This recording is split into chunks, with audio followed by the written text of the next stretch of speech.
If you're a health or life coach who's really interested in running workshops in corporate environments, then stay tuned. We're going to be talking all about this, all the things that you need to think about in terms of getting those opportunities, in terms of structuring your workshops, the ways that they might fit into your business, and everything else. Let's dive in. Hi there, welcome to the Wholehearted Business Show. I'm Laura. I help health and life coaches get more clients, grow their businesses, and live the best lives while they do it. And today on the show, we're talking all about running corporate workshops as a health or a life coach. Now, this is something that I've done on several occasions, and I just wanted to share a little bit of my experiences of doing that as a health coach and the things that you might want to think about, how these kind of workshops might fit into your business model. And we're going to talk a bit about what that is, and just lots of information really, and just a really good conversation about all of this stuff, because I know it is something that a lot of health and life coaches want to do more of, but maybe don't know where to start and maybe don't know what to do when you get the opportunity to actually do it. So I'm going to explore all of this today from my perspective as someone who's done a few of these workshops and who actually has one coming up soon as well. So like I said, I have done several workshops in these kind of corporate environments, and what I mean by that is, as a health coach, I've done workshops for a university. I've done several NHS workshops in working with staff in the NHS. I've done workshops in private companies, organisations up in the northeast. So I've done quite a few. I think I've probably done, I can't even think off the top of my head. I've done quite a few different ones over many years. And I've actually got one coming up. I'm doing a workshop in the NHS. My friend is a nurse and she's invited me to come in and speak at a wellbeing day that they're holding.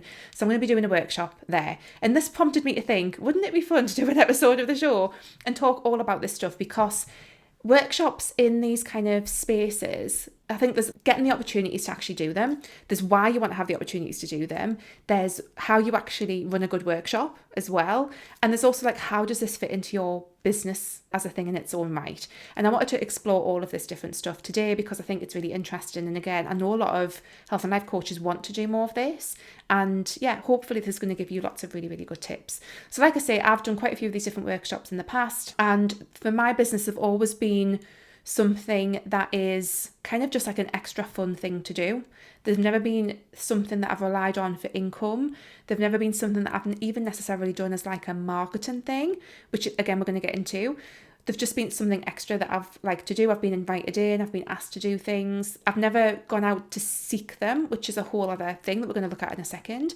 But that's kind of my experiences of doing them. And they've always been really good fun. And often I have kind of had other benefits come out of them, like networking benefits that have then led to someone else knowing that I do this, and then someone's heard about me from this thing, and then all of a sudden I've got this magazine feature, or I've got this, this extra client has come along. So often it's this kind of nice, organic word of mouth thing that it creates. That's what it always has looked like for me in my business. So to begin with, I want to talk a little bit about finding these opportunities to run these workshops. And like I was just kind of talking about my own experiences of, I think the key thing here is to think about what role does doing corporate workshops. And when I say corporate workshops, I'm talking about basically you're going into large organisations, whether they're corporate businesses or not. There might be the NHS in the UK, it could be, the local council, it could be wherever, but anywhere where you're going into an office type environment. That's what I think of in my head.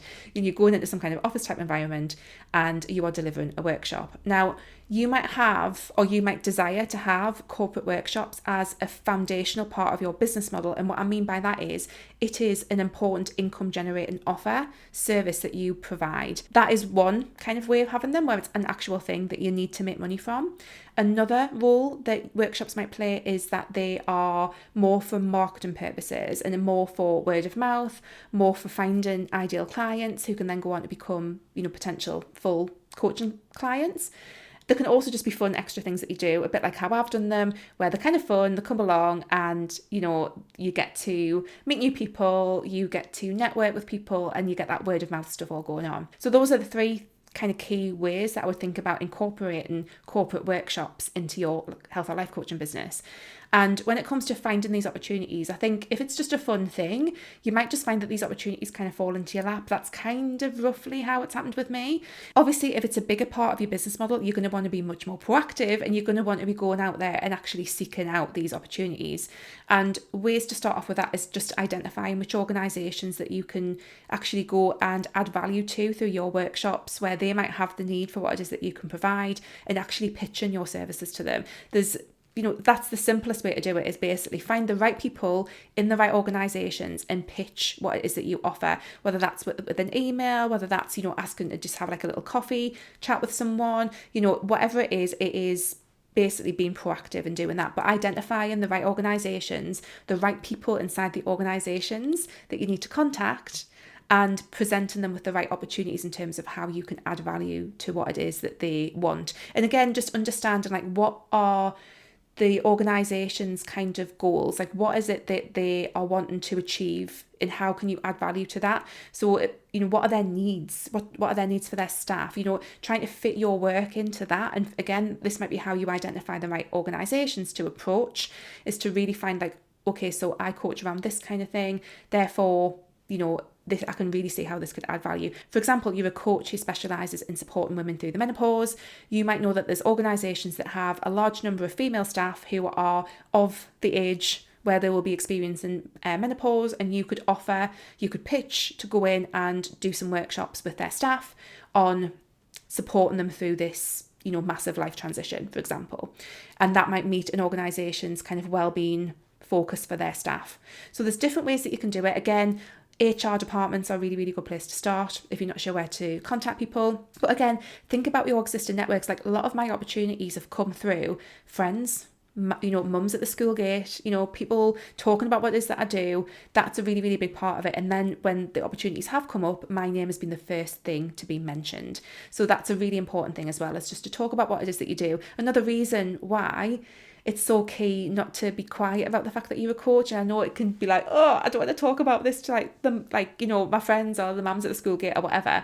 But when you do get the confidence to do that, that's when opportunities can start to come in. So that's a really, really good thing to think about as well. You might also want to do some networking on social media with some organisations potentially, if that makes sense too. And obviously, if these kind of workshops are for marketing purposes, I would take the kind of similar approach to the approach that you would take if they were a big part of your business model, but what you charge might be different, which is something we're going to get into in a second as well. Once you have the opportunity, once you know that you've been invited in to run a workshop, how you actually structure the workshop is a whole thing in its own right as well.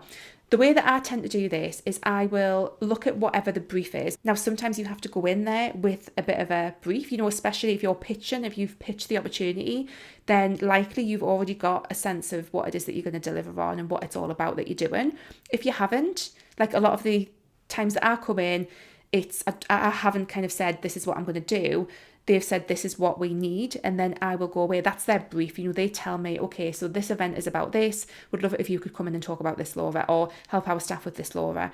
And I will take that and I will look at the brief and think, okay, what do I want people to get out of this? I will think about who the audience is. Another really important thing that you want to be aware of with corporate kind of workshops is, do the staff actually want to be there? Because sometimes the staff do not want to be there. And that is something that you need to factor in. I've done one, this is going back quite a few years ago, and I think I did one, it was around healthy eating, in these big offices, went in, and I think about half the staff were happy to be there and half the staff were not happy to be there. And that is something that sometimes happens in corporate environments, and you need to know how to handle that. Sometimes you get arseholes as well. I'll be completely honest. Sometimes you just get presented with someone who is just going to be a total pain in the arse, and knowing how to handle people, because again, ideally you want a receptive audience. And again, part of this goes hand in hand with, whether or not you're pitching, whether or not you've been brought in specifically, all of that around it. But sometimes people don't necessarily want to be there, and having some ideas about how to handle those people can be really, really helpful. So you know who your audience is going to be, you've got a sense of your audience, and then it's time to kind of structure out what the workshop's going to look like. Now, it's really helpful to know, obviously, how many people might be there, how much time you have. And then I really like to think of, what is 3 key things that I want these people to go away with at the end of this workshop? What would 3 key things, whether it's a new understanding, a fresh perspective, new ideas, actions they can take and implement in their life, what 3 things? That tends to be, for a standard kind of hour-long, 90-minute long workshop, a really good, profound a number of things. You can't solve everyone's problems in a 90-minute workshop, but you can give them really key things to take away. So I like to start with that point. What do I want them to take away with? And therefore, once I've got the sense of those are the 3 things that I want them to have, what do I need to do with them? What do they need to understand? What, exercises might I need to do with them to help them get to that end point? in however long I've got to do it with. And when it comes to actually facilitating the workshop, again, I think the key thing is to remember this is probably a workshop and not a presentation. And therefore a workshop needs to be engaging. And I like to always involve people. Again, bearing in mind that some people might not want to be there, try to involve people in the workshop itself and engage people in a really practical way. Talking at people in corporate settings, they're probably used to that from every other kind of, meeting thing that they do.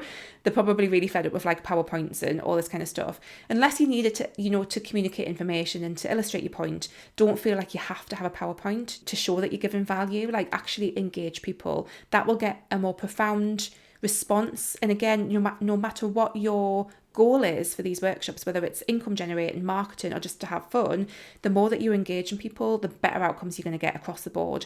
So just think about, how can I really engage people? What exercises can I have them do? How can I get conversations going? That's really, really useful as well. And then you might want to think about, with all of that stuff in mind, do you need to create and print off any resources to take with you? Think about that side of things. What kind of exercises do you need people to do, if any? What is that going to look like? Do you need to print some stuff off and bring it with you along? Do you need to print off some notes for yourself? What do you need to help you deliver this workshop? Do you need some notes? Do you need a tablet, or do you need your laptop? What do you need to help you facilitate this really effectively and with confidence as well? And then finally, is there anything else that you want to bring along with you that has a strategic marketing significance to this workshop? And by that I mean, do you want to have a little tablet set up with your sign-up box for your email list on there so people can sign up right there and then to get on your email list? Really, really big thing. Get them on your email list. Fantastic for your marketing. And you can just have a tablet set up ready with the box in and let people put their information in. Or you can just have a piece of paper and let people write stuff down, and then you can add them later on. Really, really important thing. Do you have flyers that you want to hand out? Do you have a discount code that you want to give people, in terms of accessing some of your resources or something that you offer in your business?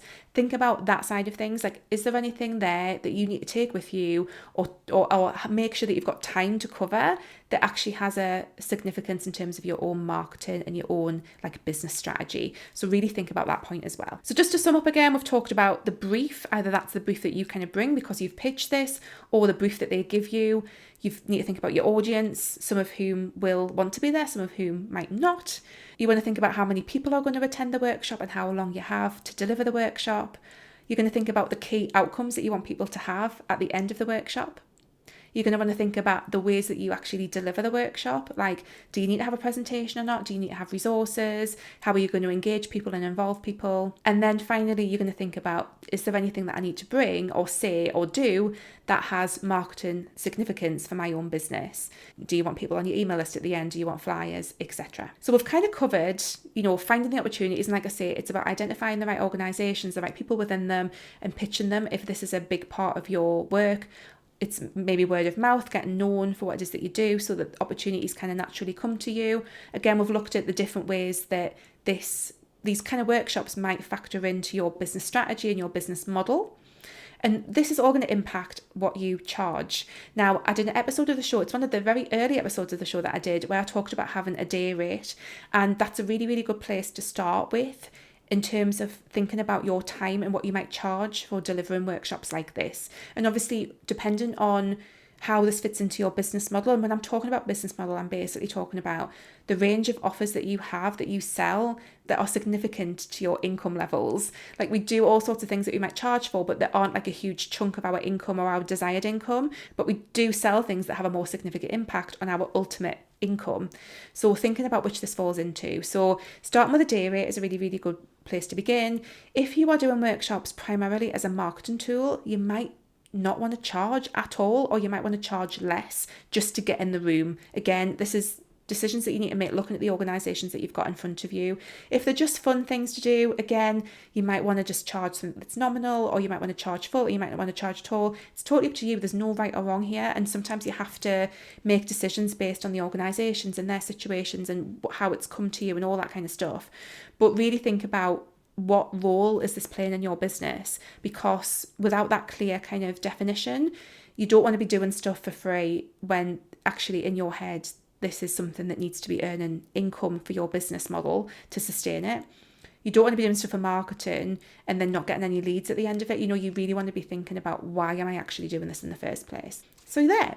there we have it, a whole kind of just range of stuff on running these corporate workshops. And like I say, I've got one coming up in October. I'm doing it for my friend in the NHS, and I'm getting my health coach hat back on. I really do quite enjoy getting my health coach hat back on in these kind of situations every so often. And this particular workshop was all about resilience. So I'm really looking forward to going in there and talking about resilience and giving some tips around resilience and helping people go away and have some ideas about how they can support themselves to feel more resilient in their work in the NHS, which is very exciting. So as always, guys, let me know if this has been helpful. I do have a fantastic freebie if you are interested in all of this stuff and want to learn more about if this goes into like the events and retreats kind of side of things. So I'll put a link to my retreat planner if you want to kind of take this whole concept of workshops and take it further, and if you're thinking about potentially running retreats, check out that freebie. Obviously, this is more kind of corporate workshopy, but if you want to take the kind of concepts into the retreat space, that's a fantastic freebie to download. I will put the link in the description. So there we have it, guys. I really hope that has been helpful. I really hope you've enjoyed this episode of the show. Pop me a DM on Instagram. I'm at wholeheartedlylaura. Leave a review if you're listening on the podcast. Like and subscribe and leave a comment if you're watching on YouTube. And I will see you next time. Take care. Bye.